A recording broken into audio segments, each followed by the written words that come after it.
নিশ্চয়ই ভালো আছো। একটু দেরি হয়েছে, আশা করছি তোমাদের ধৈর্যচ্যুতি ঘটেনি। তোমাদের জন্য শুভকামনা, শুভ সন্ধ্যা। হ্যাঁ, আমরা বিসিএস 43তম বিসিএস এর লিখিত প্রস্তুতি কোর্সে আছি। আমরা সাহিত্য অংশের আলোচনা গতদিন শুরু করেছিলাম। সাহিত্যের যুগ বিভাগ, তাই না, আধুনিক যুগের বৈশিষ্ট্য, তারপরে যুগের যে বিভিন্ন ভাগগুলি, অন্ধকার যুগ, তাই না, রোমান্টিক যুগ, ক্লাসিক যুগ। আজকে আমাদের টপিক হচ্ছে প্রাচীন যুগ। কি যুগ? প্রাচীন যুগ, চর্যাপদ। আজকে আমাদের টপিকটির নাম কি? প্রাচীন যুগ, চর্যাপদ। তাহলে আমরা যেহেতু এটি পিলি প্রস্তুতি নয়, লিখিত প্রস্তুতি, তো লিখিত পরীক্ষায় প্রাচীন যুগ চর্যাপদ থেকে কি জাতীয় প্রশ্ন হতে পারে তার আমরা একটি প্রশ্নগুলোকে একটু বলে তারপর আমরা আলোচনায় যাব, ঠিক আছে, যাতে তোমরা রিটেন উপযোগী প্রশ্নগুলি বুঝতে পারো।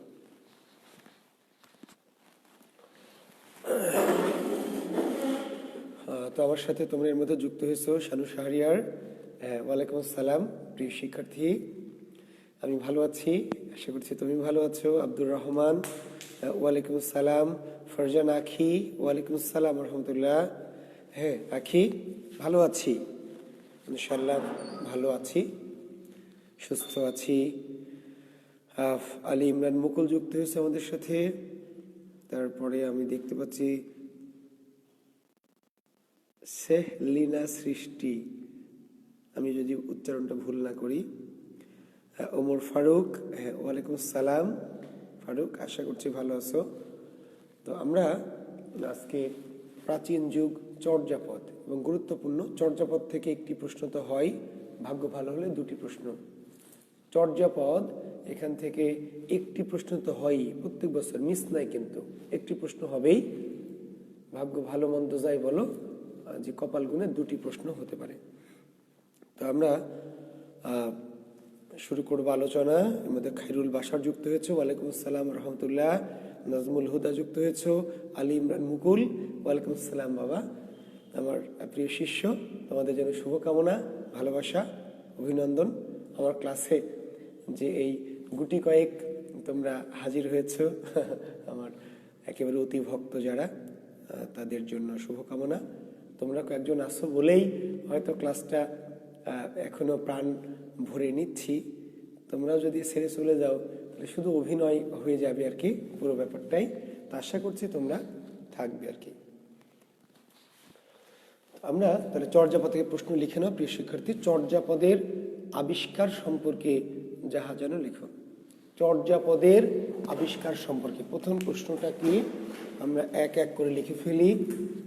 হ্যাঁ, 1 নম্বর প্রশ্নটি হলো চর্যাপদের আবিষ্কার। চর্যাপদের আবিষ্কার সম্পর্কে যা জানো লিখো। চর্যাপদের আবিষ্কার সম্পর্কে যা জানো লিখো। চর্যাপদের আবিষ্কার সম্পর্কে যা জানো লিখো।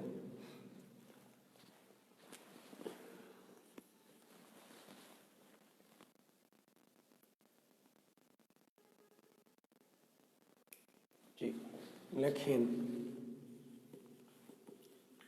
চর্যায় বিধৃত অন্তর্জীবনের, চর্যায় বিধৃত অন্তর্জীবনের পরিচয় দাও। চর্যায় বিধৃত অন্তর্জীবনের পরিচয় দাও। চর্যায় বিধৃত অন্তর্জীবনের পরিচয় দাও। লিখেছেন? জি।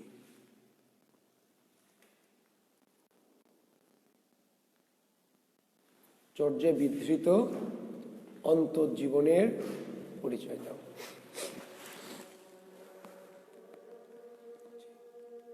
এইবারে লিখবেন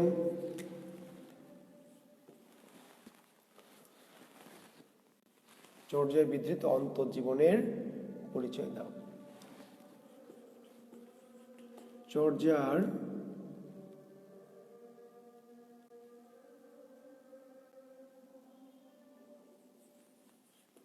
ভাষা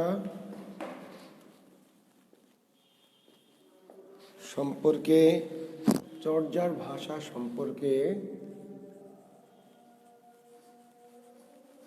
আলোকপাত করো। চর্যার ভাষা সম্পর্কে আলোকপাত করো।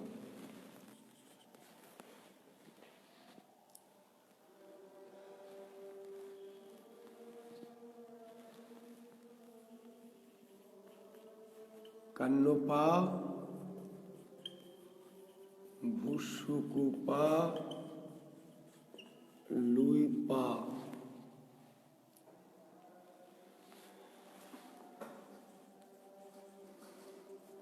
কুকুরিপা এর পরিচয় দাও। কান্নপা, ভুসুকুপা, লুইপা, কুকুরিপা এর পরিচয় দাও।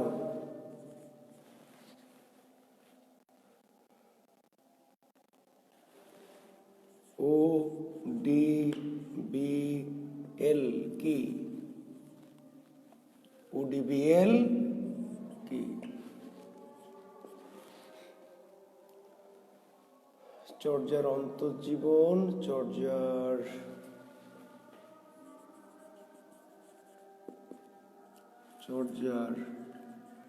ধর্মমত,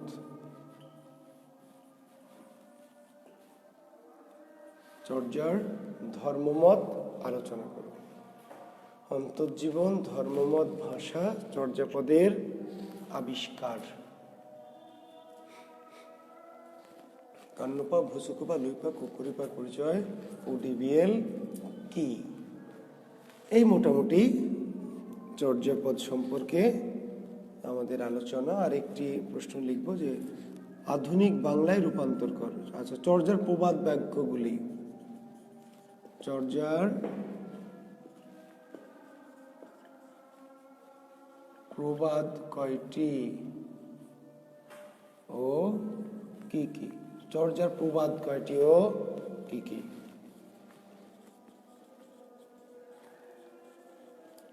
আধুনিক বাংলায় রূপান্তর করো। এই মোটামুটি 8টি প্রশ্ন পড়লে আমরা চর্যাপদ থেকে, আসলে 8টি না, কারণ এখানে যদি আমরা আলাদা করে লিখতাম তাহলে আরো 4টি কোশ্চেন বাড়তো। তো মোটামুটি এই ধরে নিয়েছে 10-11টি কোশ্চেন। চর্যাপদের আবিষ্কার সম্পর্কে যা জানো লেখো। চর্যায় বিধৃত অন্তর্জীবনের পরিচয় যাও। চর্যার ভাষা সম্পর্কে আলোকপাত করো। কান্নপা, ভুসুকুপা, লুইপা, কুকুরিপার পরিচয় দাও। ওডিবিএল কি? চর্যার ধর্মমত আলোচনা করো। চর্যার প্রবাদ কয়টি ও কি কি? আধুনিক বাংলায় রূপান্তর করো। আধুনিক বাংলায় রূপান্তর করো বলে চর্যার হয়তো 4টি লাইন দেওয়া থাকবে, 3টি বা 4টি লাইন দেওয়া থাকবে। বুঝতে পেরেছেন? জি। তো তাহলে আমরা দেখার চেষ্টা করবো আর কি এই প্রশ্নগুলি নিয়ে, ঠিক আছে?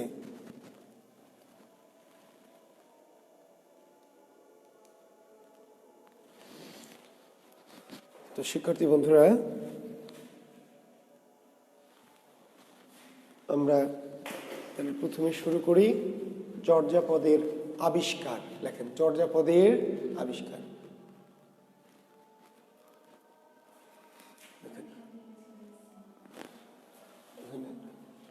এখানে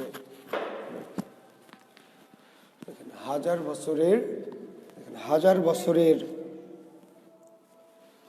বছরের বাংলা সাহিত্যের ইতিহাসের, হাজার বছরের। আচ্ছা, ক্লাস কালকে কি ফোন দিবে রাতে নাকি? ক্লাস কি তোমরা সরাসরি চালাবা? মেস্টেড এসে যদি ধরে, আজকে তো মাইকিং করে বেড়াচ্ছে। আচ্ছা, স্যারকে মেটাতে ফোন দিচ্ছি। ঠিক আছে বাবা, আচ্ছা গুনে নিব, যাক সমস্যা নেই। আর না হয় তুমি তো ম্যাডাম গুনে নিচ্ছে, গুনে নিচ্ছে। আচ্ছা ঠিক আছে। আচ্ছা তাহলে সরি শিক্ষার্থী বন্ধুরা, আমার একজন গেস্ট এসেছিলেন। আচ্ছা তাহলে যেটা বলছিলাম যে হাজার বছরের বাংলা সাহিত্যের ইতিহাসে, হাজার বছরের বাংলা সাহিত্যের ইতিহাসে প্রাচীনতম বা আদি নিদর্শন চর্যাপদ। 1000 বছরের বাংলা সাহিত্যের ইতিহাসে প্রাচীনতম বা আদি নিদর্শন চর্যাপদ।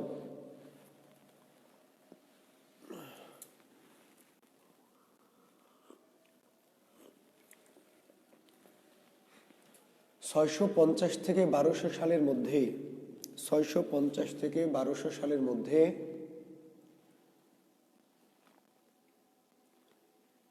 তথা প্রাচীন যুগে চর্যাপদ রচিত হলেও 650 থেকে 1200 সালের মধ্যে তথা প্রাচীন যুগে চর্যাপদ রচিত হলেও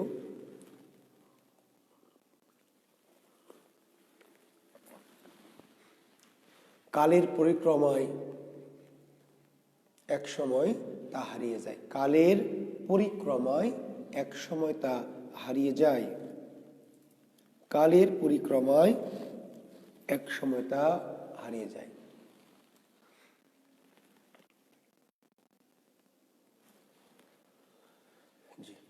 অনেক বছর পর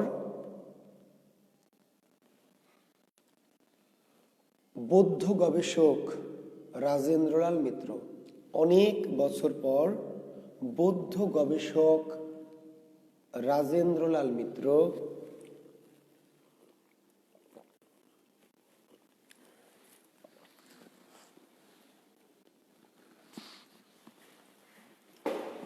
অনেক বছর পর বৌদ্ধ গবেষক রাজেন্দ্রলাল মিত্র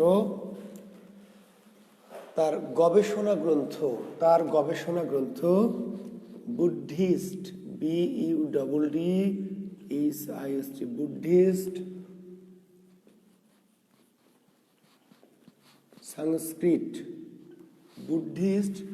সংস্কৃত লিটারেচার ইন নেপাল,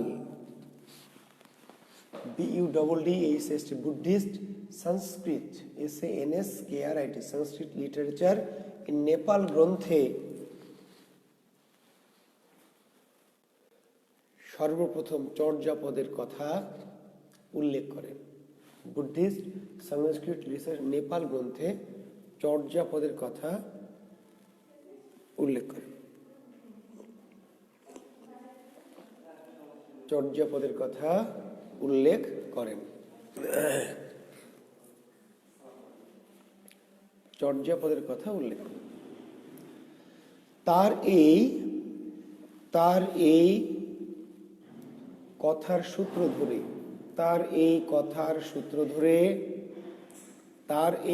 সূত্র ধরে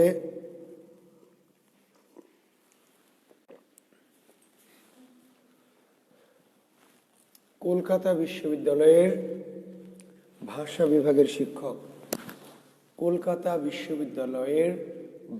বিভাগের শিক্ষক হরপ্রসাদ শাস্ত্রী, কলকাতা বিশ্ববিদ্যালয়ের ভাষা বিভাগের শিক্ষক হরপ্রসাদ শাস্ত্রী 1897 সালে চর্যাপদ আবিষ্কারের উদ্দেশ্যে প্রথম নেপাল যান। 1897 সালে চর্যাপদ আবিষ্কারের উদ্দেশ্যে প্রথম নেপাল যান। 1897 সালে চর্যাপদ আবিষ্কারের উদ্দেশ্যে প্রথম নেপাল যান।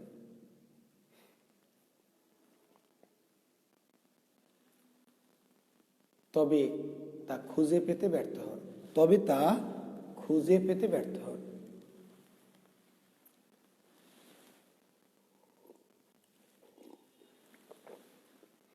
পরের বছর অর্থাৎ 1898 সালে আবার নেপাল যান এবং এবারও ব্যর্থ হন। পরের বছর অর্থাৎ 1898 সালে আবার নেপাল যান এবং এবারও ব্যর্থ হন।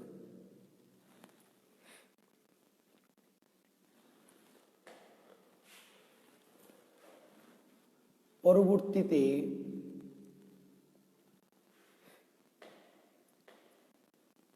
আরো অধিকতর অনুসন্ধান করে পরবর্তীতে আরো অধিকতর গবেষণা করে, অনুসন্ধান না লিখে লেখেন, পরবর্তীতে আরো অধিক গবেষণা করে, পরবর্তীতে আরো অধিক গবেষণা করে 1907 সালে পুনরায় নেপাল যান। 1907 সালে পুনরায় নেপাল যান।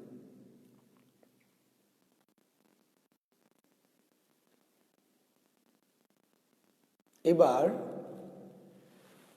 নেপাল রাজদরবারের সংগ্রহশালা, এবার নেপাল রাজদরবারের সংগ্রহশালা বা রয়্যাল প্যালেস মিউজিয়াম থেকে, নেপাল রাজদরবারের সংগ্রহশালা বা royal palace museum, royal palace museum থেকে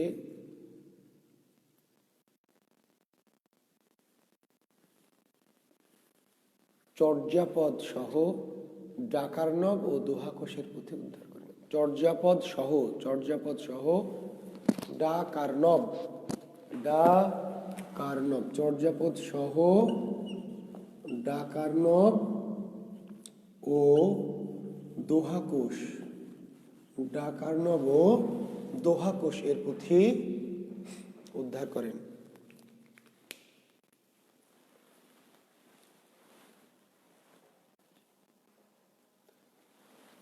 পরবর্তীতে 1916 সালে বঙ্গীয় সাহিত্য পরিষদ থেকে, পরবর্তীতে 1916 সালে বঙ্গীয় সাহিত্য পরিষদ থেকে, পরবর্তীতে 1916 সালে বঙ্গীয় সাহিত্য পরিষদ থেকে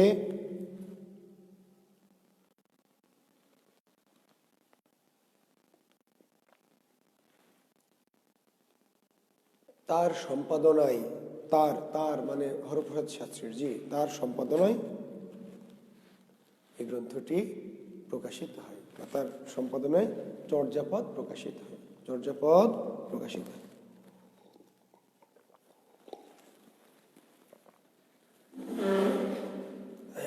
এই হচ্ছে চর্যাপদ আবিষ্কারের কাহিনী। চর্যাপদ কি? আবিষ্কারের কাহিনী। ঠিক আছে, আবিষ্কারের কাহিনী বুঝতে না থেকে তিনবার, কয়বার নেপাল যান হরপ্রসাদ? তিনবার, 1897 সালে, 1898 সালে এবং 1907 সালে। জি, আর এটা প্রথম হরপ্রসাদ জানলেন কি করে? হরপ্রসাদকে জানালেন একজন বৌদ্ধ গবেষক রাজেন্দ্রলাল মিত্র। তিনি মূলত সংস্কৃত ভাষার যে বৌদ্ধ সাহিত্য, সংস্কৃত ভাষায় রচিত বৌদ্ধ সাহিত্য নিয়ে গবেষণা করছিলেন। সেটা করতে গিয়ে তিনি বাংলা ভাষার চর্যাপদ সম্পর্কে একটা ধারণা পান এবং তিনি ধারণাটা উল্লেখ করেছিলেন তার গ্রন্থে। আর সেই ধারণার সূত্র ধরেই হরপ্রসাদ এই গ্রন্থটি আবিষ্কার করেছিলেন। ক্লিয়ার? এখন নিচের একটা লাইনে লিখবেন যে 1000 বছরের বাংলা সাহিত্যে চর্যাপদ একটু মাইল ফলক। জি, মন্তব্য টাইপের বাক্য বলি। আলোচনার শেষে আমরা একটা মন্তব্য উপসংহার টাইপের বাক্য লিখব। 1000 বছরের বাংলা সাহিত্যের ইতিহাসে চর্যাপদ একটি মাইল ফলক, বা চর্যাপদের আবিষ্কার একটি মাইল ফলক। 1000 বছরের বাংলা সাহিত্যের ইতিহাসে চর্যাপদের আবিষ্কার একটি কি মাইল ফলক ঘটনা।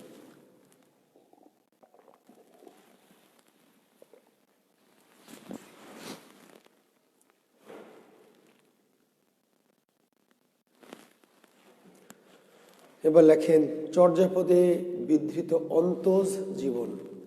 চর্যাপদে বিধৃত অন্তজ জীবন। অন্তজ জীবন মানে কি? অন্তজ জীবন মানে প্রশ্নটা মডারেট করতে পারে নিম্ন শ্রেণীর জীবন, দরিদ্র পীড়িত জীবন, সাধারণ মানুষের জীবন। জি,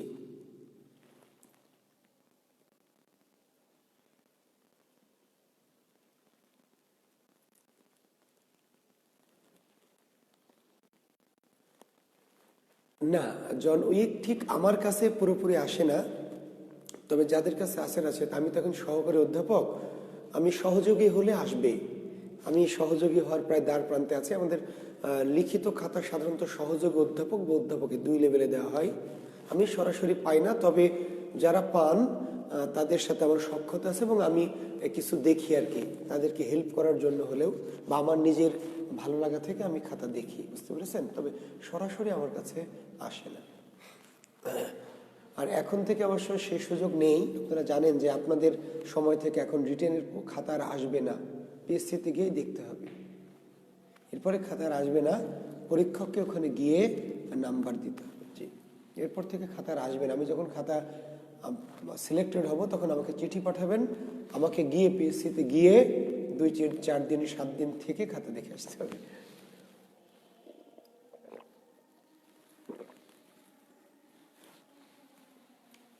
আচ্ছা, তাহলে লিখি আমরা।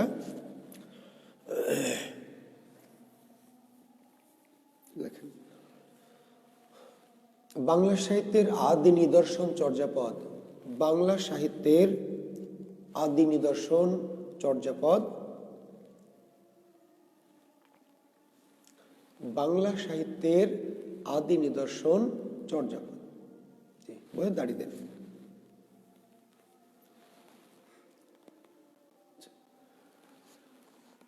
মূলত বৌদ্ধ সহজিয়া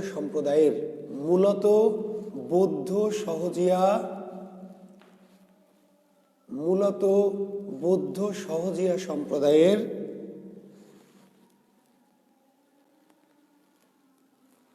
সাধন ভজনার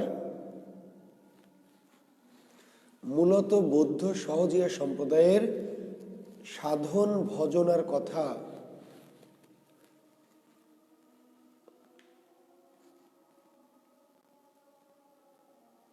প্রকাশ করাই চর্যাপদের উদ্দেশ্য হলেও মূলত বৌদ্ধ সহজিয়া সম্প্রদায়ের সাধন ভজনার কথা প্রকাশ করার উদ্দেশ্য হলেও এর মধ্য দিয়ে তৎকালীন সমাজ জীবনের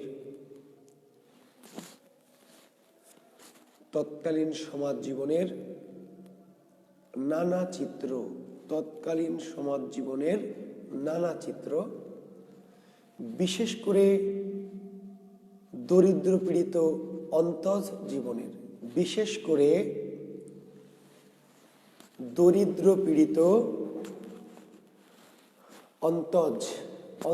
জীবনের নানা চিত্র ফুটে উঠেছে।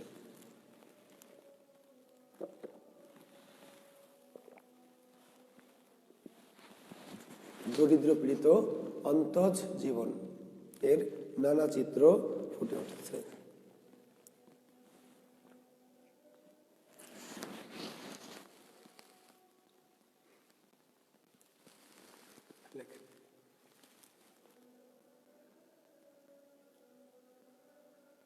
বিভিন্ন শ্রেণী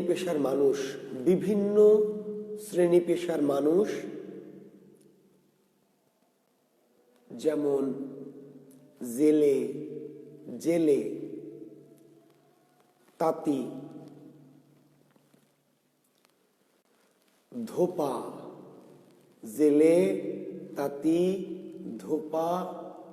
মেথর, ডোম, ডয়কার ডোম, জি, মদ বিক্রেতা,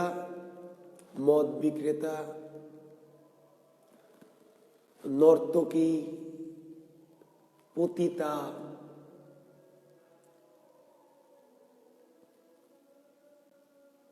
এই সকল মানুষের জীবন এবং তাদের সুখ দুঃখ আনন্দ বেদনার এই সকল মানুষের জীবন এবং তাদের সুখ দুঃখ আনন্দ বেদনার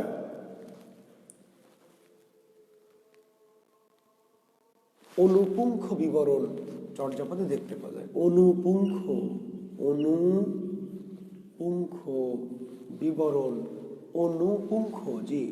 বিবরণ চর্যাপদে দেখতে পাওয়া যায়।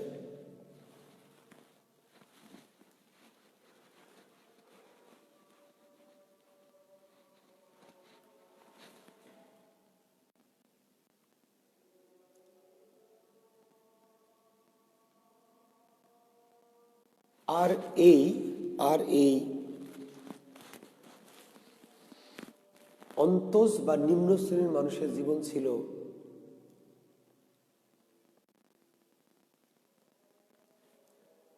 দারিদ্র পীড়িত। আর এই অন্তস বা নিম্ন শ্রেণীর মানুষের জীবন ছিল দারিদ্র পীড়িত।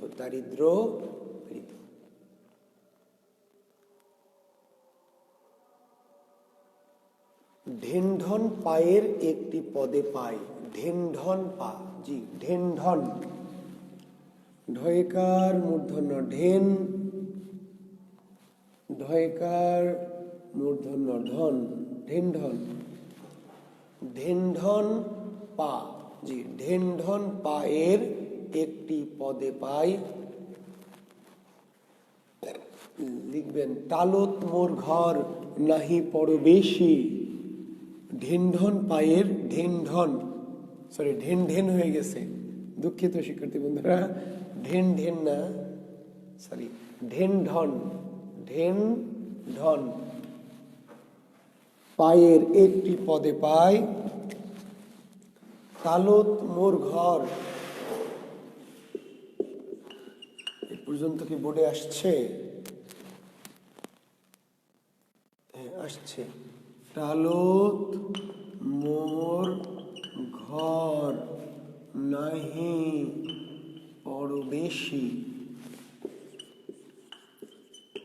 হাড়িত ভাত নাই নীতি আবেশী। টালত মোর ঘর নাহি পরবেশী, টালত মোর ঘর নাহি পরবেশী, হাড়িত ভাত নাই নীতি আবেশী। ব্যঙ্গ সংসার বঢিল যা,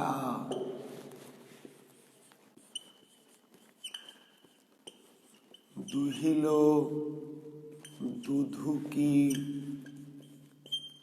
বেন্টে সমায়া। এই দুটো লাইন, উপরের দুটো লাইন দিলেও হবে, যদি একটু শর্টকাট মারতে চান তাহলে উপরের লাইন দুটো দিবেন। টালত মোর ঘর, টালত মোর ঘর নাহি পরবেশী, হাঁড়িত ভাত নাই নীতি আবেশী। এই দুই লাইন দিলেও চলবে, আর যদি মনে থাকে দুই লাইন মেরে দিবেন। ব্যঙ্গ সংসার বঢিল যা, দুহিল দুধুকি বেন্টে সমা।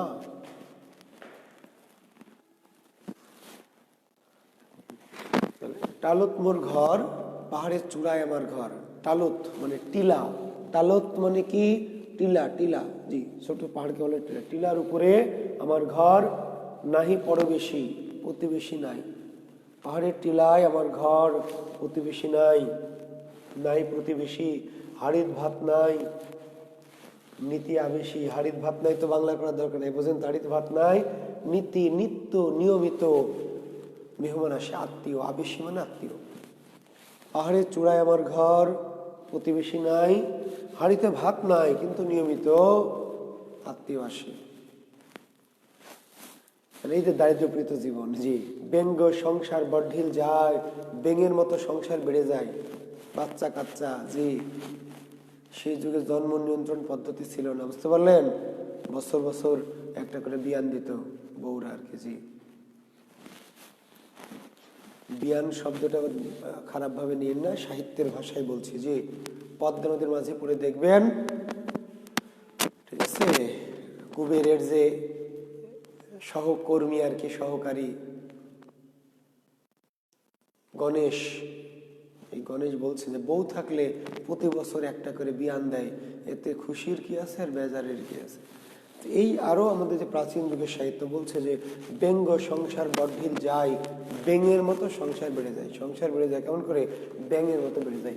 দুহিল দুধুকে বেন্টে সময়, চর্যার একটি প্রবাদ আমাদের পরে লাগবে, জি আমাদের পরে লাগবে, মনে রাখেন, দুহিল দুধু কি বেন্টে সামাই, দহন করা দুধকে কি বাটে ঢোকানো যায়?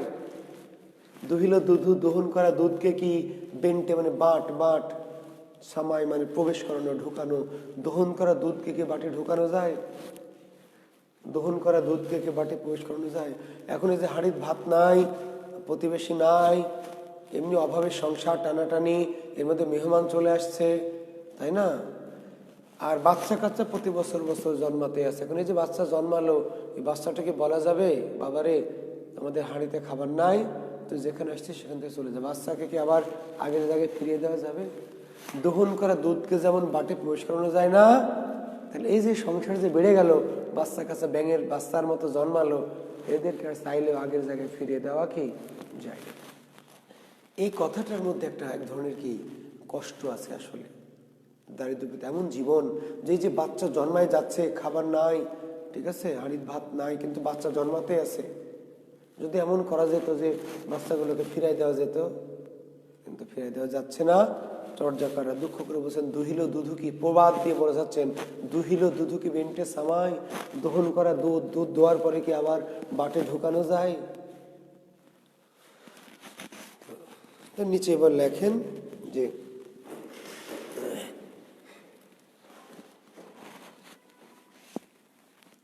এছাড়া সবর পার, এছাড়া সবর পার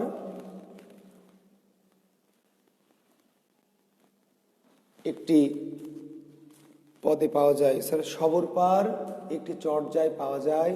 নাম্বারও দিয়ে দিতে পারেন, 28 নম্বর চর্যা। জি, আর এটা কত নম্বর চর্যা? এটা 33 নম্বর। জি, নিচে লিখে দিতে পারেন 33 নম্বর। পরীক্ষা খুশি হবে, বুঝবে যে আপনি একটা মাল। জি, এটা ঢেনঢন পার কত নম্বর? 33 নম্বর। আর সবর পার 28 নম্বর চর্যায় আছে, নগর বাহিরের ডম্বি তোহরি কুড়িয়া, সই সই যাসি বামোহন নাড়িয়া।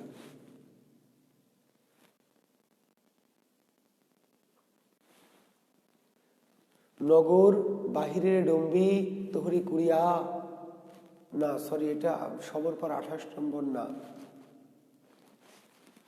সবর পার 28 নম্বর না, এটা হলো কান্ন পা, কান্ন, হ্যাঁ কান্ন, জি কান্ন, কান্নপা লিখে নেন। নগর বাহিরের ডম্বি, কান্নপা, নগর বাহিরের ডম্বি তোহরি কুড়িয়া, সই সই যাসি বামোহন নাড়িয়া। নগর বাহিরের ডম্বি তোহরি কুড়িয়া, সই সই যাসি বামোহন নাড়ি। 28 নম্বর না, এটা মেবি 32, আমি বলে দিচ্ছি 32 নম্বর চর্যা। নগর বাহিরিরে ডম্বি তোহর কুড়িয়া,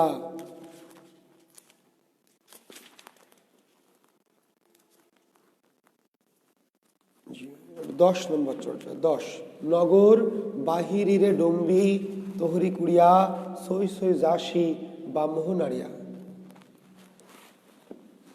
নগর বাহিরের ডম্বি, নগরের বাইরে। এই যে দরিদ্রপীড়িত মানুষ কোথায় থাকে? নগরের বাইরে থাকে। নগর বাহিরের ডম্বি, এগুলো আপনারা পাবেন। নগর বাহিরিরে ডম্বি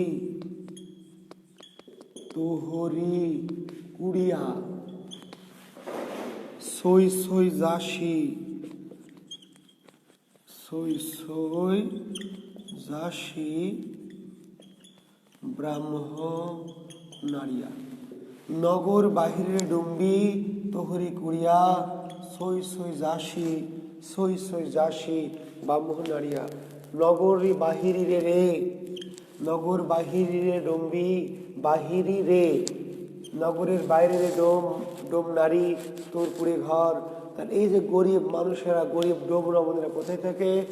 নগরের বাইরে থাকে, শহরের বাইরে। সই সই যাসি বামুহ নাড়িয়া, কিন্তু শহরে কাজ করতে আসে, এসে ব্রাহ্মণকে নেড়ে যায়, শুয়ে শুয়ে যায়। এই গরিব মানুষরা কোথায় থাকে? গ্রামে থাকে, গ্রামে থাকে, নগরের বাইরে থাকে, কিন্তু তারা নগরে কাজের ধান্দায় সন্ধানে আসে, এসে উচ্চ শ্রেণীর মানুষদেরকে কি করে? মন নেড়ে নাড়া দিয়ে যায়, ব্রাহ্মণকে নেড়ে দেয়।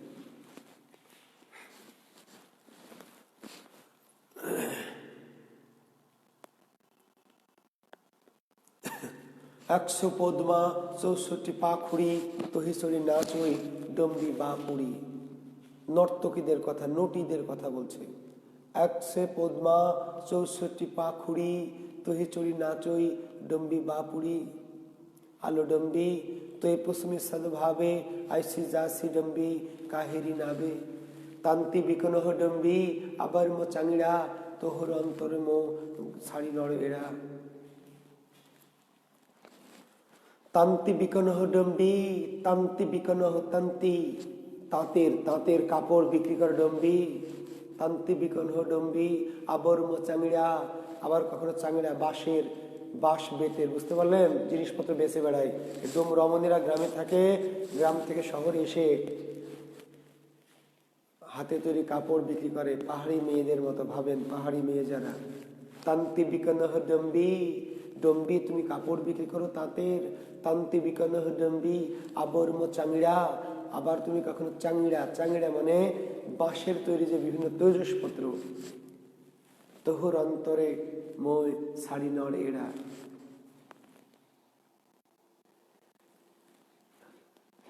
সব লিখে নিতে চান, কিন্তু 2 মার্কস বা 3 মার্কসে এত কথা তো লিখতে পারবেন না। হয় ওটুকু লিখতে হবে, নাহলে এটুকু লিখতে হবে, বুঝতে পারলেন? মানে আপনি চাইলেও, আমি হয়তো বলছি বেশি করে যে আপনার এক একজন এক এক অংশটা লিখবেন, ভেরিয়েশন আসবে, কিন্তু আপনি মনে করলেন যে আমি যা বলবো সবই লিখে দিবেন। নাম্বার তো 3 বা 2, যে এত কথা লেখা যাবে না, এত পদ লিখতে গেলে সময় নষ্ট হয়ে যাবে। অনেক যে চর্যাপদের প্রতি লাইনে লাইনেই এই দরিদ্র পীড়িত মানুষের জীবন, অন্তর্জীবন এর কথা আছে।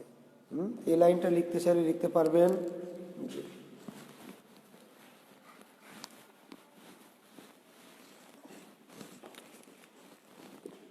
তান্তি বিকনহ ডম্বি, তান্তি বিকনহ ডম্বি আবর্ম চাঙিড়া। তান্তি বিকনহ ডম্বি আবর্ম চাঙিড়া।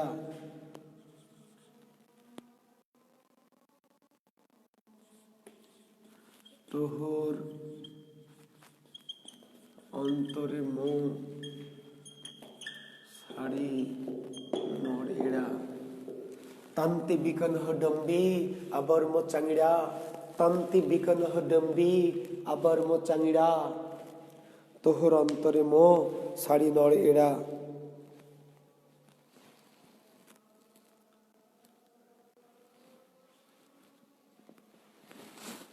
বিকনহ বিক্রি করো, তাঁত ডম্বি তুমি তাঁত বিক্রি করো, তাঁত তাঁতের কাপড় বিক্রি করো। আবর্ম চাঙিড়া, আবার তুমি চাঙিড়াও বিক্রি করো, চাঙিড়া বাঁশ বেতের ঝুড়ি বা ইত্যাদি ইত্যাদি। তোহর অন্তরে মই ছাড়ি নড় এরা, তোর জন্য, তোর অন্তর মো, মো মানে আমি, তোর অন্তরে মানে তোর জন্য, তোর লাগিয়া, মানে বলি না তোমারও লাগিয়া, তোমারও লাগিয়ে আমি ছাড়লাম বাড়ি ঘর জিত, তোর জন্য আমি ছাড়ি নড় এরা, সবকিছু ছেড়ে দিলাম তোর জন্য। আমি আমার সবকিছু কি জাতকুল সব ত্যাগ করলাম। তোহর অন্তরে মো ছাড়ি নড় এরা। আলো ডম্বি তো পুষ্মি সদ্ভাবে আইসি জাসি ডম্বি কাহিরি নাবে। আলো ডম্বি তো পুষ্মি সদ্ভাবে আইসি জাসি ডম্বি কাহিরি নাবে। তুলো ডম্বি হাও কপালি তোহুর অন্তরে মো ঘালিলি হাড়ির মালি। এখন শেষে গিয়ে লিখবেন, শেষে লেখেন জি যে মূলত সাধন ভজনার তত্ত্ব কথাকে প্রকাশ করতে গিয়েই, মূলত সাধন ভজনার, যে লেখেন মূলত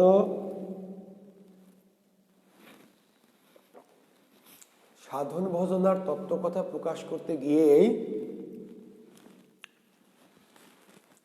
মূলত সাধন ভজনার তত্ত্ব কথাকে প্রকাশ করতে গিয়েই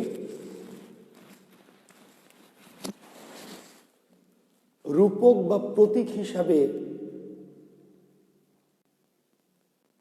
এই অন্তর্জীবনের চিত্র ফুটিয়ে তোলা হয়েছে। রূপক বা প্রতীক হিসাবেই এই অন্তর্জীবনের চিত্র ফুটিয়ে তোলা হয়েছে।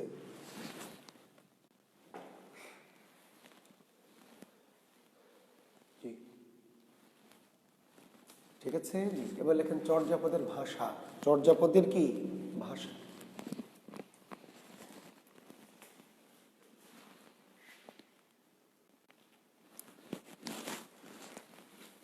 লেখেন বাংলা সাহিত্যের চর্যাপদের ভাষা সম্পর্কে আলোচনা করে, তাই না? পরে প্রশ্ন দিয়েছি চর্যাপদের ভাষা সম্পর্কে আলোচনা করে।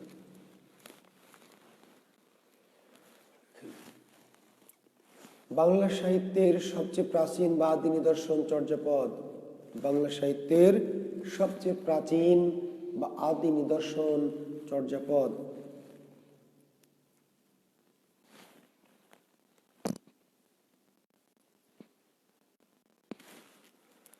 বাংলা সাহিত্যের সবচেয়ে প্রাচীন বা আদি নিদর্শন চর্যাপদ।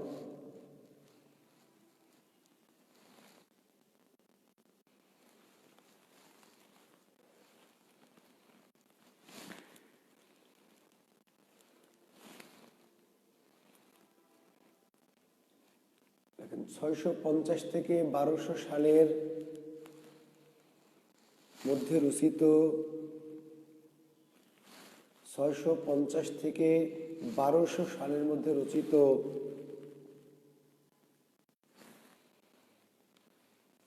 এই গ্রন্থটি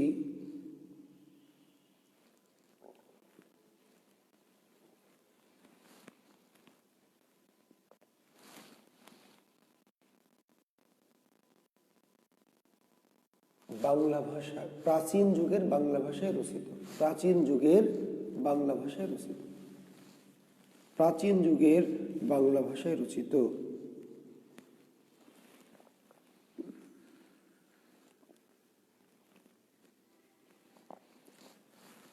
তবে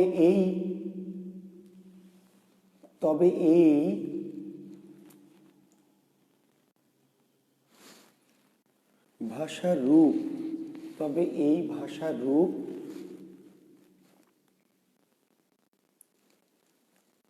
এমনই যার সম্পূর্ণটা বোঝা যায় না।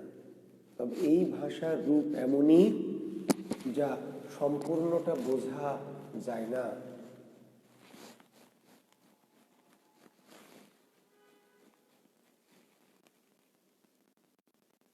আর এর মধ্যে প্রাচীন ভারতের অন্যান্য ভাষার শব্দও মিশে আছে। আর এর মধ্যে প্রাচীন ভারতের অন্যান্য ভাষার শব্দ মিশে আছে।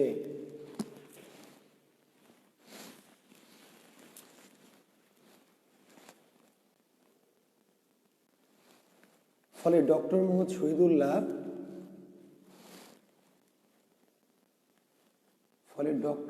শহীদুল্লাহ চর্যাপদের ভাষাকে বঙ্গ কামরূপী বলে মত দিয়েছেন। ফলে ডক্টর মোহাম্মদ শহীদুল্লাহ চর্যাপদের ভাষাকে বঙ্গ কামরূপী বলে মত দিয়েছেন।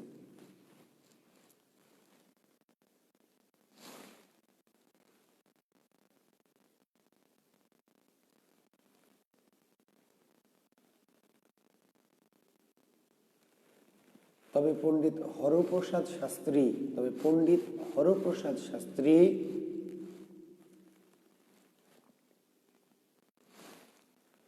1926 সালে ODBL নামক গ্রন্থে প্রমাণ করেন চর্যার ভাষা বাংলা। তবে সুনীতি কুমার চট্টোপাধ্যায়, আমি হরপ্রসাদ শাস্ত্রী বলেছি, পণ্ডিত সুনীতি কুমার চট্টোপাধ্যায় 1926 সালে পণ্ডিত সুনীতি কুমার চট্টোপাধ্যায় 1926 সালে ODBL নামক গ্রন্থে চর্যার ভাষাকে বাংলা বলে প্রমাণ করেন। চর্যার ভাষাকে বাংলা বলেই প্রমাণ করেন। ODBL নামক গ্রন্থে চর্যার ভাষাকে বাংলা বলেই প্রমাণ করেন।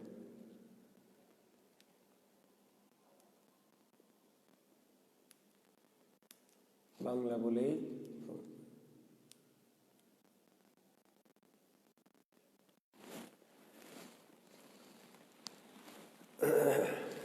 এবার নিচের প্যারায় লেখেন, তবে একদিকে এই ভাষারূপের প্রাচীনত্ব, নিচের প্যারায় লিখবেন, নিচের প্যারায় আরেকটা প্যারায় নিচের প্যারায় লিখবেন, তবে একদিকে এই ভাষারূপের প্রাচীনত্ব আবার অন্যদিকে সাধন ভজনার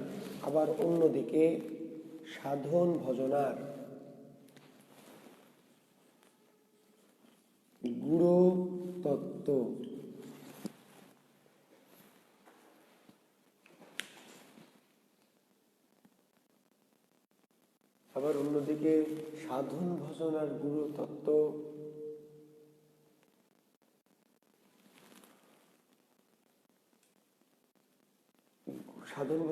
তত্ত্ব প্রকাশ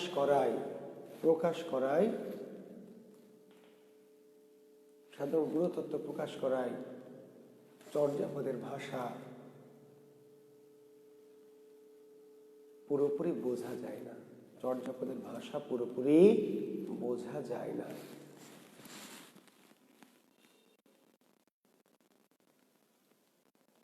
অর্থাৎ কিছুটা বোঝা যায়,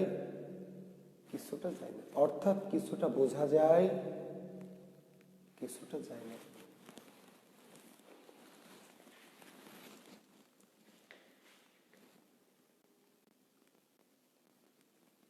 ফলে আবিষ্কারক হরপ্রসাদ শাস্ত্রী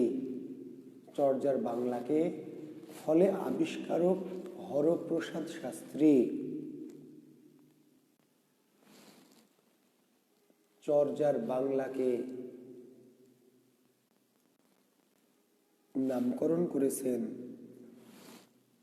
সন্ধ্যা ভাষা বা সান্ধ্য ভাষা বা আলোয়া ধর্ম। ফলে আবিষ্কারক হরপ্রসাদ শাস্ত্রী চর্যার ভাষাকে নামকরণ করেছেন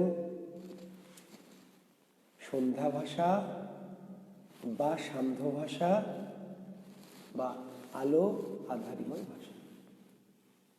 সন্ধ্যা ভাষা বা সান্ধ্য ভাষা বা আলো আধারিময় ভাষা।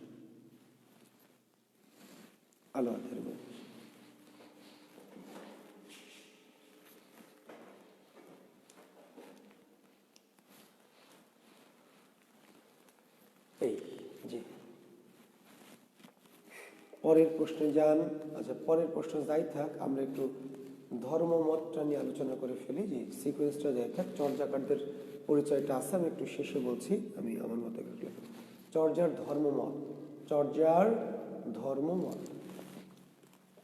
ধর্মমত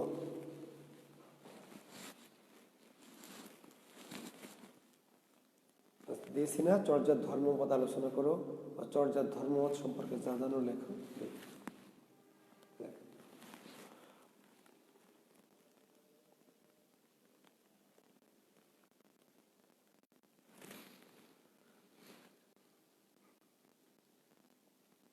বাংলা সাহিত্যের প্রাচীনতম নিদর্শন চর্যাপদ। বাংলা সাহিত্যের প্রাচীনতম নিদর্শন চর্যাপদ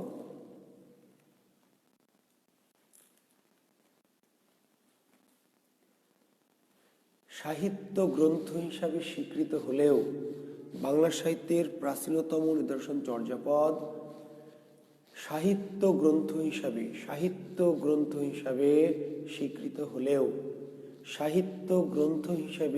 স্বীকৃত হলেও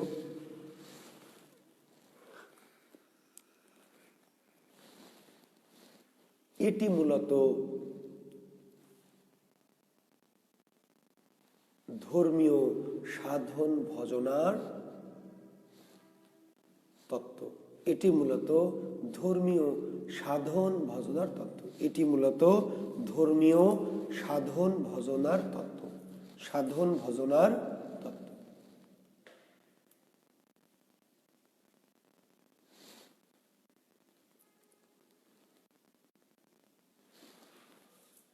জি, দাঁড়িয়ে দিয়ে লেখেন বৌদ্ধ ধর্মের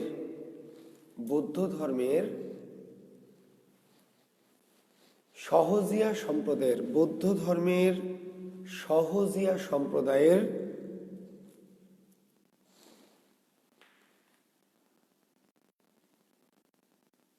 জীবনাচরণ তথা ধর্মমত এটি। বৌদ্ধ ধর্মের সহজিয়া সম্প্রদায়ের জীবনাচরণ তথা ধর্মমত এটি।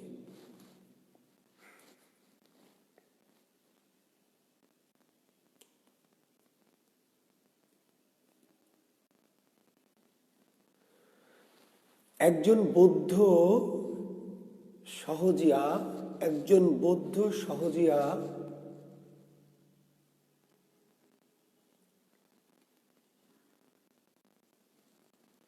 কি কি আচরণ করতে পারবে, একজন বৌদ্ধ সহজিয়া কি কি আচরণ করতে পারবে আর কি কি করতে পারবে না। একজন বৌদ্ধ সহজিয়া কি কি আচরণ করতে পারবে আর কি কি করতে পারবে না।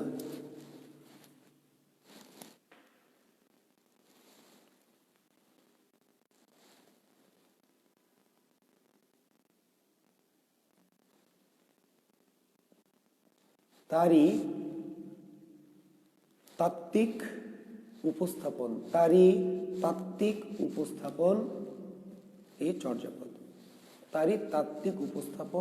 এই চর্যাপদ।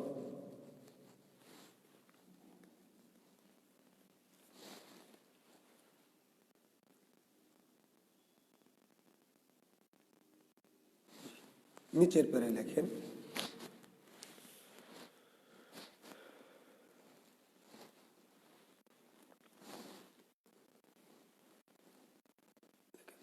কাম ক্রোধ,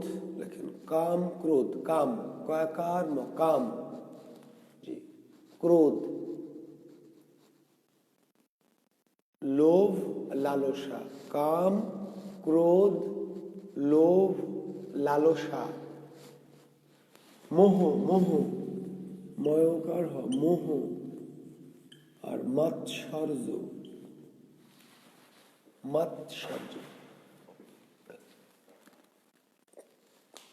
কাম ক্রোধ লোভ লালসা মোহ মাৎসর্য। কাম ক্রোধ লোভ লালসা মোহ মাৎসর্য। এই ষড়রিপুকে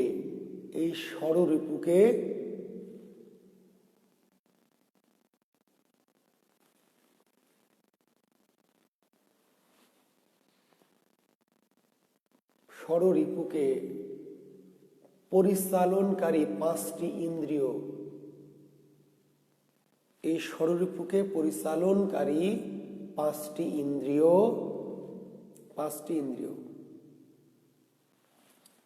চক্ষু কর্ণ নাসিকা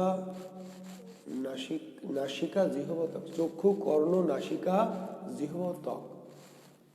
পাঁচটি ইন্দ্রিয় চক্ষু কর্ণ নাসিকা জিহ্বা এবং ত্বক মানে স্কিন।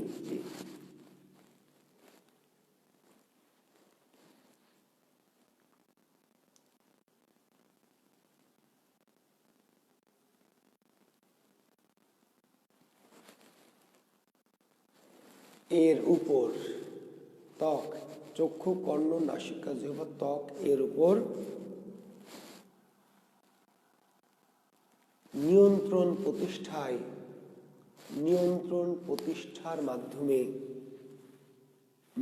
প্রতিষ্ঠার মাধ্যমে নির্বাণ বা শূন্যত্ব লাভই বৌদ্ধ ধর্মের মূল সাধনা। নিয়ন্ত্রণের মাধ্যমে নির্বাণ বা শূন্যত্ব লাভ, নির্বাণ নয় রস্বইকার বয়রে পাকার মূর্ধন্য, নির্বাণ বা শূন্যত্ব লাভই বৌদ্ধ ধর্মের মূল সাধনা, বৌদ্ধ ধর্মের মূল সাধনা।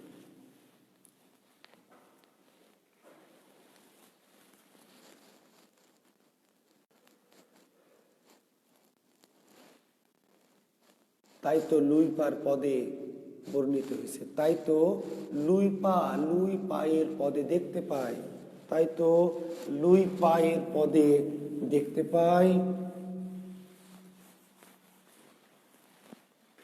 কা তরু বড়, কা তরু বড় পাঞ্চবে ডাল চঞ্চল চিয়ে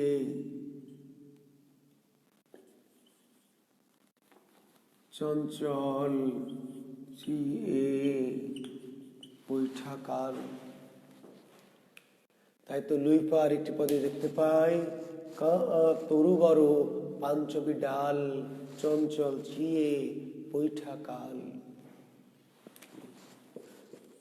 দৃঢ় করিও মহা শুভ পরিমাণ লুই ভনয় গুরু পুষিয়া জান। লুই ভনয় গুরু পুষিয়া জান।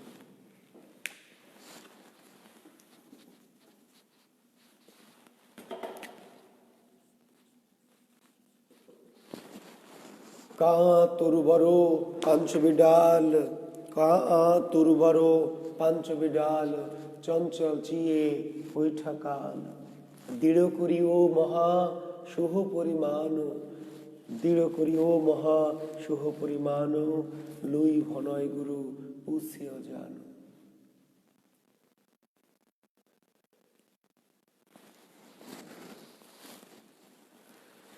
কায়া তরুর পাঁচটি ডাল, দেহ তরুর পাঁচটি ডাল, দেহ তরুর বাংলাগুলো বলছে কারণ আধুনিক রূপ আসবে, দুইটা বা তিনটা বা চারটা লাইন তুলে দিয়ে এরকম চারটা করে লাইন দিয়ে বলবে যে আধুনিক বাংলা রূপ লেখো। চর্যাপদ বা শ্রীকৃষ্ণ কীর্তন বা মঙ্গল কাব্য যে প্রাচীন মধ্যযুগের সাহিত্যের চারটি লাইন তুলে দিয়ে বলবে আধুনিক বাংলা করো, আধুনিক বাংলায় রূপান্তর করো। কা তরু বড় পাঞ্চবি ডাল, কায় মানে দেহ, দেহ তরুর পাঁচটি ডাল, দেহ তরুর, দেহ নামক যে গাছ তার কি পাঁচটি ডাল, পাঁচটি ডাল কি পঞ্চ ইন্দ্রিয়। চঞ্চল চিয়ে বৈঠাকাল, চঞ্চল চিত্তে প্রবেশ করেছে কাল, চঞ্চল চিত্তে প্রবেশ করেছে কাল। কায়াতরুর পাঁচটি ডাল চঞ্চল চিত্তে প্রবেশ করেছে কাল, মনের মধ্যে কাল প্রবেশ করেছে, চিত্তের মধ্য দিয়ে এই চঞ্চল চিত্তগুলোর মধ্যে দিয়ে মনের মধ্যে কি কাল প্রবেশ করেছে। কাল মানে খারাপ কিছু, মৃত্যু, যম, কালদূত, চোখ, কান এগুলো আমাদেরকে কি করে মৃত্যুর দিকে আগায় দিচ্ছে, খারাপের দিকে আগায় দিচ্ছে। দৃঢ় করিও মহাশুভ পরিমাণও, কিন্তু এগুলো দৃঢ় করতে হবে, চঞ্চল হওয়া যাবে না। চঞ্চল চিত্তকে কি করতে হবে, দৃঢ় করে মহাসুখ লাভ করতে হবে। চিত্তকে দৃঢ় করে মহাসুখ পরিমাণ করো, লাভ করো, অর্জন করো। লুই ভনয় গুরু পুষিয়া জানো। লুই বলছে আরো কিছু জানতে চাইলে গুরুর কাছে গিয়ে জানো, আরো বেশি কিছু জানতে চাইলে গুরুকে পুছে জানো, গুরুকে জিজ্ঞেস করে জেনে নাও। সব কথা বলা যাবে না, কিছু কিছু বললাম। আর আরো বেশি জানতে চাইলে গুরুর কাছে গিয়ে সরাসরি জিজ্ঞেস করে জেনে নাও। এটা লুই পার কত নম্বর, 1 নম্বর চর্যা, 1 নং, ঠিক আছে, কত নম্বর, 1 নং।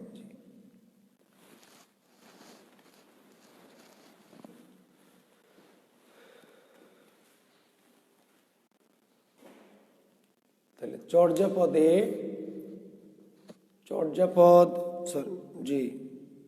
চর্যাপদে মূলত বৌদ্ধ ধর্মের এই নির্বাণ লাভ তথা নিজেকে জাগতিক মোহ থেকে মুক্ত করে কি মোক্ষ লাভের কথাই বর্ণিতেছে। চর্যায় বৌদ্ধ ধর্মের এই নির্বাণ লাভ তথা জাগতিক মোহ থেকে, জাগতিক কি মোহ থেকে মুক্ত হয়ে, জাগতিক মোহ থেকে, জাগতিক মোহ থেকে মোক্ষ লাভের কথা বর্ণিত হয়েছে।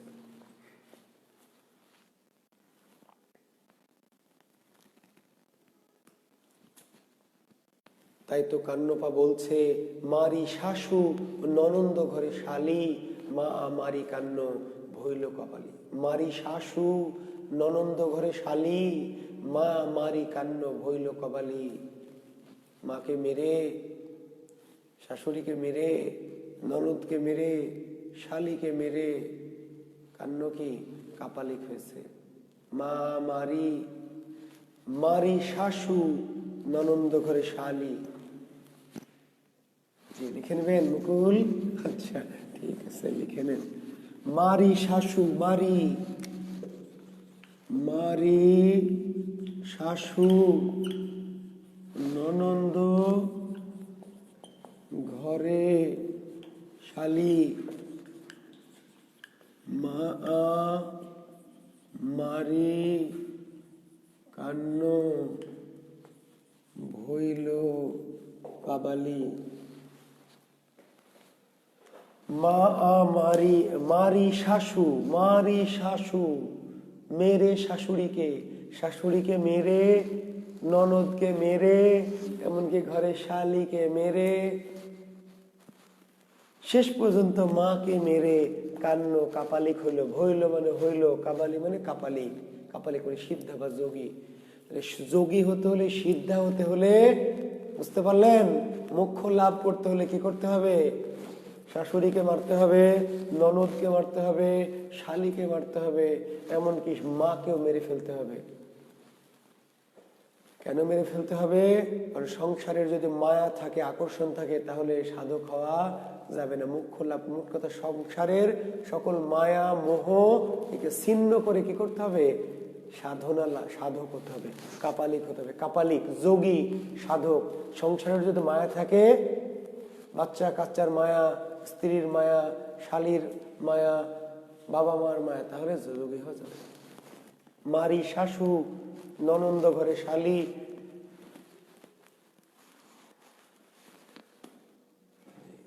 নিচে লিখবেন, অর্থাৎ সংসারের সকল মায়া মোহ ত্যাগ করে, অর্থাৎ সংসারের সকল মায়া মোহ ত্যাগ করে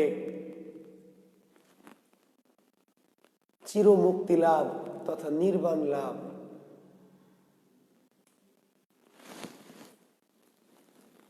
এই যে লিখে দিয়েছি মুকুল, মারি শাশু ননন্দ ঘরে শালি, মা আমারি কান্ন ভইল কপালি।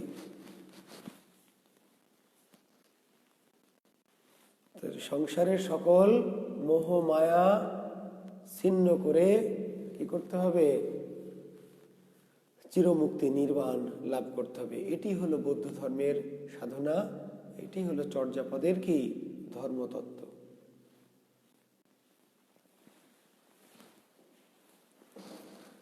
আর পূর্বের প্যারা আরেকবার শুনে নেবে, যদি কোনোটা মিস হয়ে যায় ক্লাস শেষে আরেকবার কি ওই জায়গাটা শুনে নিয়ে লিখবে, ঠিক আছে? পরের প্রশ্নে যান। কি ছিল পরের প্রশ্ন? দেখেন, চর্যাপদের প্রবাদ কয়টি ও কি কি লেখেন। চর্যাপদের প্রবাদ, চর্যাপদের প্রবাদ কয়টি ও কি কি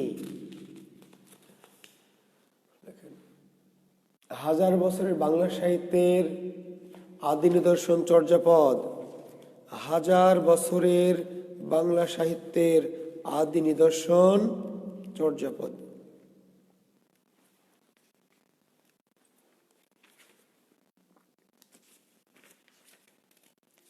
জি লিখেছেন, 1000 বছরের বাংলা সাহিত্যের আদি নিদর্শন চর্যাপদ।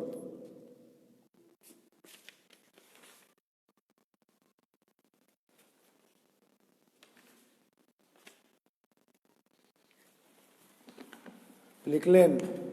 জি, লেখেন। বৌদ্ধ ধর্মের সাধন ভজনার গূঢ় তত্ত্বকে প্রকাশ করতে গিয়ে বৌদ্ধ ধর্মের সাধন ভজনার কি, হ্যাঁ 6টি, ঠিকই বলেছ, আমরা লিখছি। বৌদ্ধ ধর্মের সাধন ভজনার গূঢ় তত্ত্বকে প্রকাশ করতে গিয়ে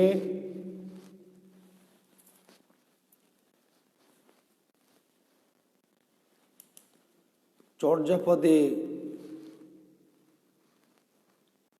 কিছু বাগধারা বা প্রবাদের সাহায্য নেওয়া হয়েছে। কিছু কিছু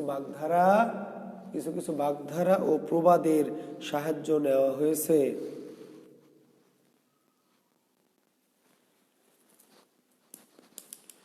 কিছু বাগধারা ও প্রবাদের সাহায্য নেওয়া হয়েছে।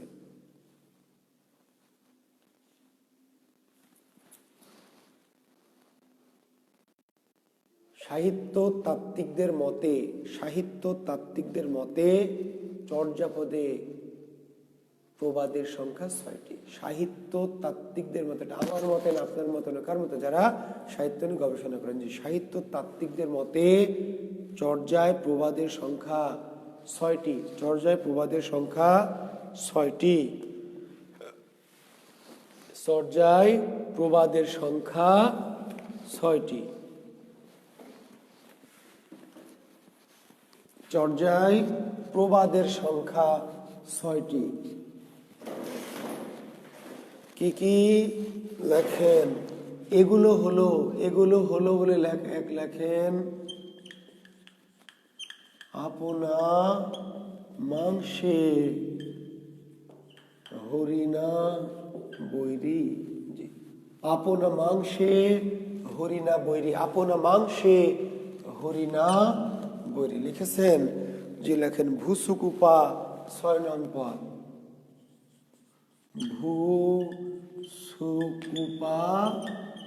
6 নং চর্যা। জি, আপনা মাংসে হরিণা বৈরী। আপনা মাংসে হরিণা বৈরী।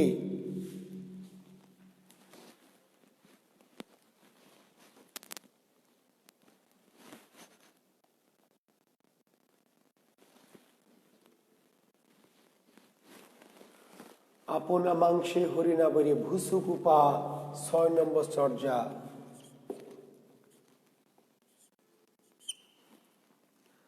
হাড়িত ভাত নাই নীতি আবেশী। হাড়িত ভাত নাই নীতি আবেশী। হাড়িত ভাত নাই নীতি আবেশী।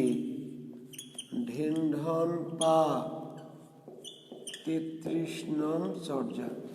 হাড়িত ভাত নাই নীতি আবেশী। ঢেনঢন পা 33 নম্বর চর্যা। দুহিল দুধুকি বেন্টে সময়। ওইটাই ঢেনঢন পা 33 নম্বর চর্যা। বুঝতে পারলেন? আগেরটাই লিখে দিবেন। তাহলে ঢেনঢন পার দুটা চর্যা, একই চর্যায় দুটা প্রবাদ। 33 নম্বর চর্যা। হাড়িত ভাত নাই নীতি আবেশী। হাড়িত ভাত নাই নীতি আবেশী, এটাও 33 নম্বর। ঢেনঢন পায়ের দুহিল দুধুকি বেন্টে সামাই, এটাও ঢেনঢন পায়ের 33 নম্বর চর্যা।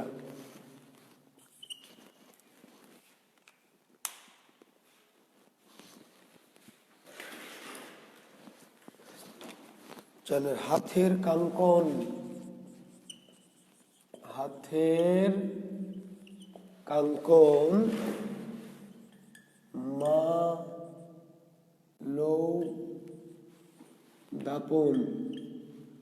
হাতের কাঙ্কন মা লৌ দাপন, এটা হলো সরহপা 32 নম্বর চর্যা।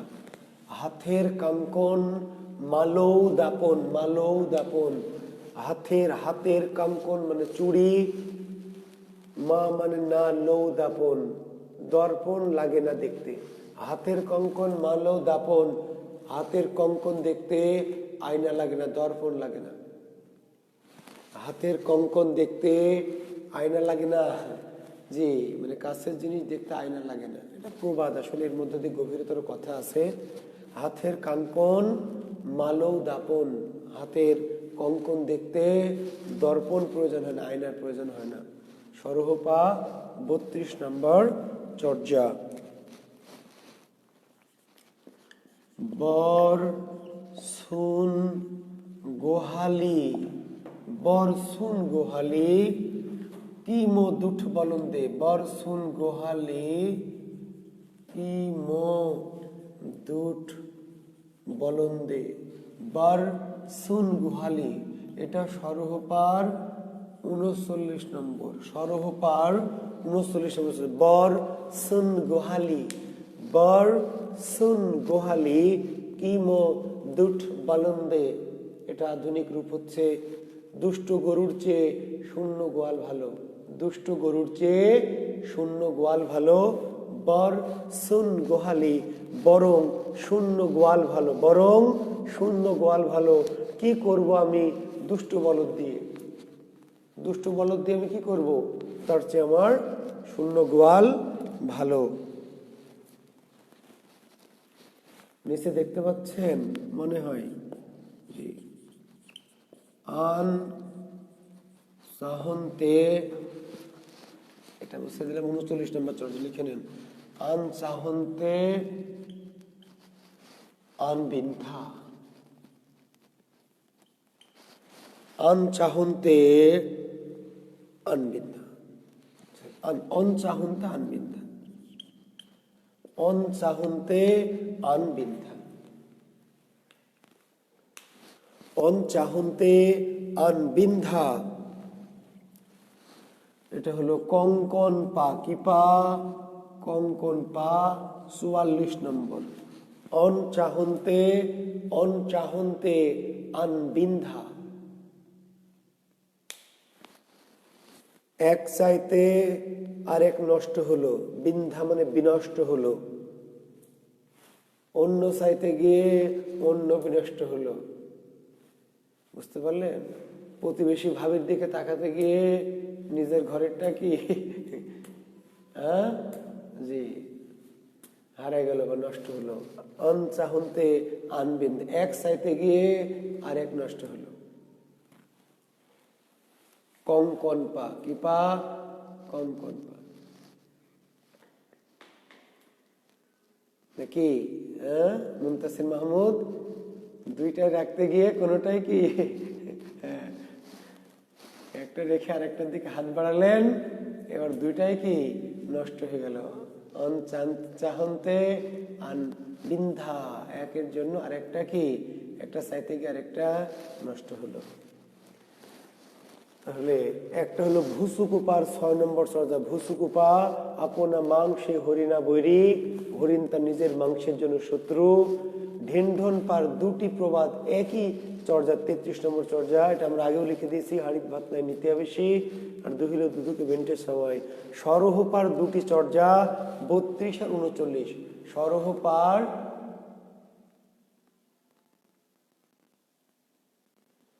চার অঙ্গের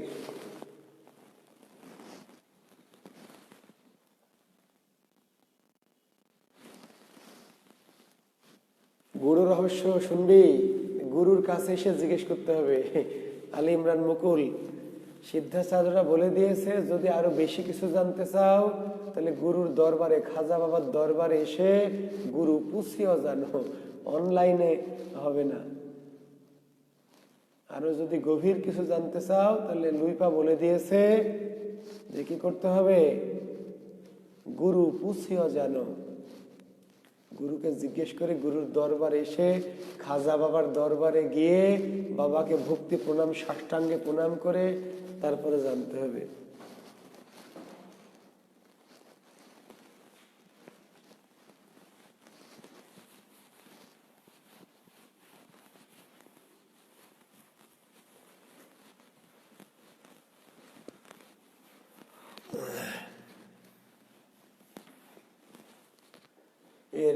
পুরো তত্ত্ব হল আত্মাকে চিনতে হলে ধর্মের দরকার নাই।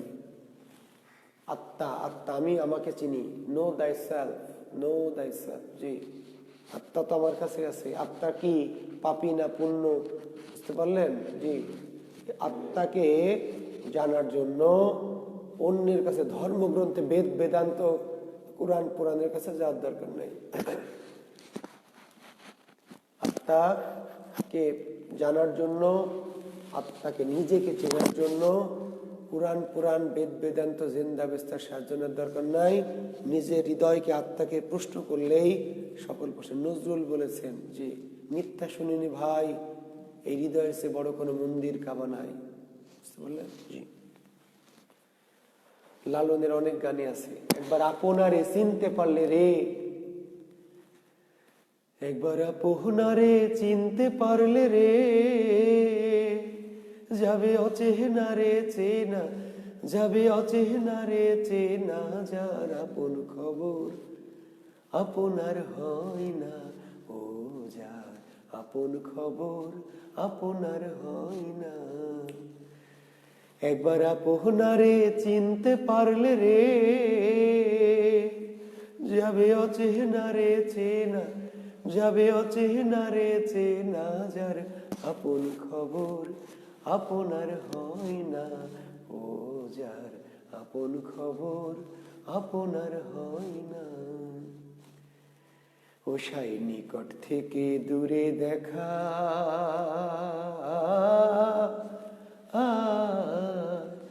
যেমন কিসের আড়ে পাহাড় লুকায় দেখ না। ও সাই নিকট থেকে দূরে দেখা,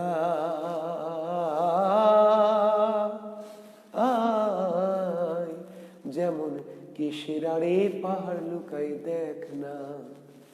আমি ঘুরে এলাম সারা জগৎ রে, আমি ঘুরে এলাম সারা জগৎ রে, তবু মনের গোল তো যায় না, তবু মনের গোল তো যায় না, যার আপন খবর আপনার হয় না, ও যার আপন খবর আপনার হয় না। কি বুঝলেন? জি। হাতের কঙ্কন মালৌ দাপন, নিজেকে চিনতে হবে, নো দাই সেলফ। নিজেকে চেনার জন্য বেদ বেদান্ত, জিন্দা বেস্তা, কলকাতা, দিল্লি, আগ্রা ঘোরার দরকার নাই। আত্মাকে প্রশ্ন করতে হবে। ঠিক আছে? আত্মার মধ্যে সকল জ্ঞান আছে। আপনার আত্মায় যে জ্ঞান আছে এটা আপনি বোঝেন না, বোঝেন না বলেই তো আপনি মূর্খ। নজরুল কি বলেছে, বিদ্রোহী কবিতা কি বলেছে, বলো বীর বলো উন্নতম শির, শির নেহারি আমারই, নত শির ওই শিখর হিমাদ্রি। বলো বীর বলো উন্নতম শির। আপনি যখন আত্মার জ্ঞান পেয়ে যাবেন, তাহলে আপনার সামনে গোটা পৃথিবী মাথা নত করবে। বলো বীর বলো উন্নতম শির, শির নেহারি আমারই, নত শির ওই শিখর হিমাদ্রির। আমি যখন মাথা উঁচু করব, তখন গোটা পৃথিবী, হিমালয় পাহাড় পর্যন্ত আমার সামনে মাথা নত করবে। এইটার নাম নো দাই সেলফ, আত্মার প্রতি বিশ্বাস, নিজেকে চেনে। তো এগুলো এত আধ্যাত্মিক কথাবার্তা তো আর অনলাইনে বলা যাবে না, বুঝেন নাই? এটা খাজার দরবারে আসতে হবে। এটা গুরু ধরে সাষ্টাঙ্গে গুরুকে জানতে হবে, গুরু বিদ্যা, গুরু বিদ্যা। অনলাইন তো নিচ্ছেন বিসিএস বিদ্যা, অনলাইনে আপনাকে কি বিদ্যা দিচ্ছি? আলী ইমরান মুকুল, এটা দিচ্ছি বিসিএস বিদ্যা। এইসব আধ্যাত্মিক বিদ্যা নিতে হলে কি আর অনলাইনে হবে? আচ্ছা, যাই হোক, আমরা আপাতত বিসিএস বিদ্যায় নিই, তারপর বিসিএস ক্যাডার হয়ে আমার কাছে আসবেন, আমি আধ্যাত্মিক বিদ্যা দিয়ে দেবো। ঠিক আছে? জি। পরের প্রশ্ন কি ছিল বলেন? চর্যাকারদের পরিচয়, তাই না? জি, লেখেন কান্নপা, কান্নপার পরিচয়, কান্নপার পরিচয়।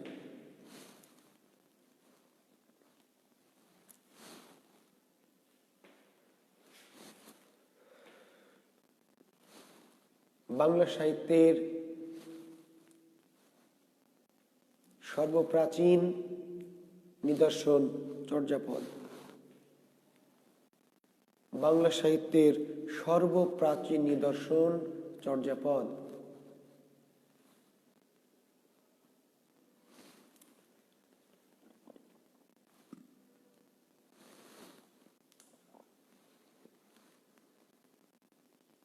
তেইশ জন পদকর্তার 50টি পদের সমন্বয়ে চর্যাপদ। 23 জন পদকর্তার 50টি পদের সমন্বয়ে চর্যাপদ।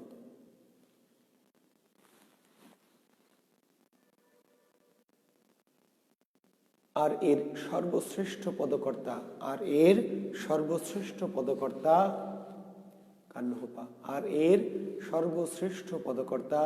কান্যহোপা।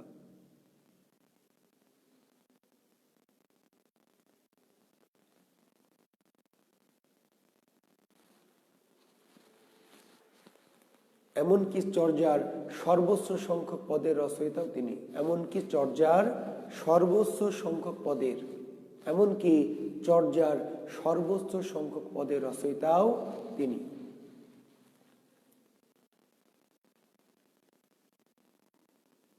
তার রচিত মোট পদসংখ্যা 13টি।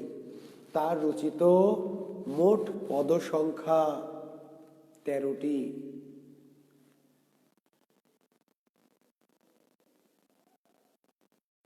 তার রচিত মোট পদসংখ্যা 13টি।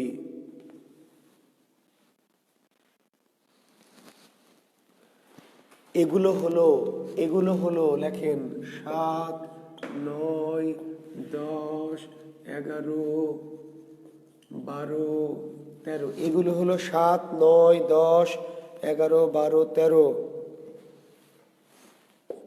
18, 19, 24, 36, 40,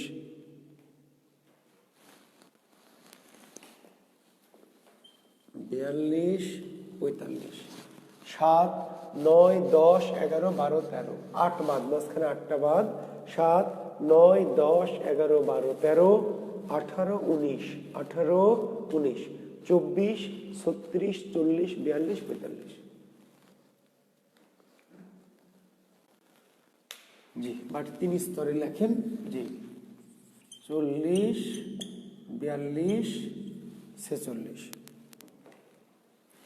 45, 46,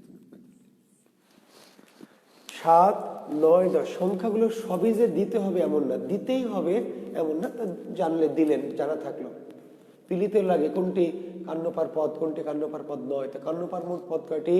13টি। কান্নপার মোট পদ 13টি। 7, 9, 10, 11, 12, 13। 7, 9, 10, 11, 12, 13, 18, 19, 24, 36, 40, 42, 45।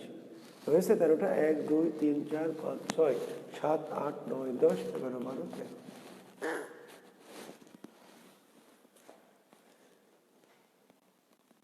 এর মধ্যে কান্নপার 24 নম্বর পদটি অনাবিষ্কৃত রয়েছে। এর মধ্যে কান্নপার 24 নম্বর পদটি আবিষ্কার করা যায়নি। অর্থাৎ কান্নপার আবিষ্কৃত পদের সংখ্যা 12টি।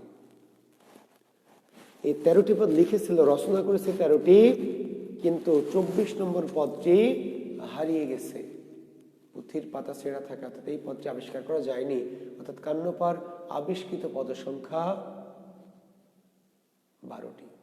রচিত পদের সংখ্যা 13টি, আবিষ্কৃত পদের সংখ্যা 12টি। কত নম্বর পদ কান্নপার পাওয়া যায়নি? 24 নম্বর পদ।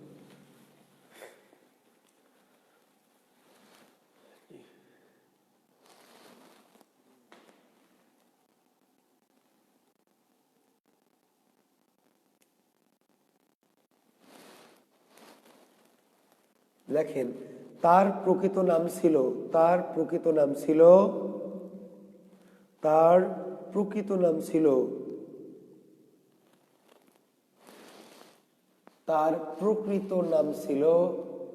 কৃষ্ণপাদানম। তার প্রকৃত নাম ছিল কৃষ্ণপাদানম বা কৃষ্ণাচার্য। তার প্রকৃত নাম ছিল কৃষ্ণপাদানাম বা কৃষ্ণাচার্য। তার প্রকৃত নাম ছিল কৃষ্ণপাদানাম বা কৃষ্ণাচার্য। তবে তাকে কাহ্ন, কাহ্নু, কাহ্নিল, কানহাই, তবে তাকে কাহ্ন, কাহ্নু, কাহ্নিল, কান্নাই প্রভৃতি নানা নামে ডাকা হতো। তার প্রকৃত নাম ছিল কৃষ্ণপাদানাম বা কৃষ্ণাচার্য। তবে তাকে কাহ্ন, কাহ্নু, কাহ্নিল, কান্নাই প্রভৃতি নানা নামে ডাকা হতো।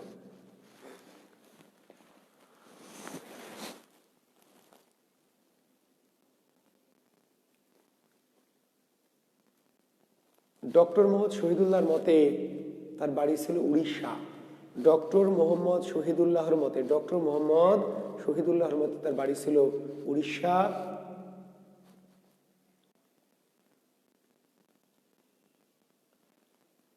আর রাহুল সংকীর্তনের মতে তিনি কর্ণাটকের অধিবাসী। রাহুল সংকীর্তনের মতটা না দিলে নাও দিতে পারেন, জি বলবেন যে ডক্টর শহীদুল্লাহর মতে তার বাড়ি ছিল উড়িষ্যা, অত আমাদের রাহুল সংকীর্তন দরকার নাই। ডক্টর শহীদুল্লাহর মতে তার বাড়ি ছিল উড়িষ্যা। তবে তিনি পাহাড়পুর তথা সোমপুর বিহারে বসবাস করতেন। তবে তিনি নওগাঁর পাহাড়পুর বা সোমপুর বিহারে বসবাস করতেন। তবে তিনি নওগাঁর পাহাড়পুর বা সোমপুর বিহারে বসবাস করতেন।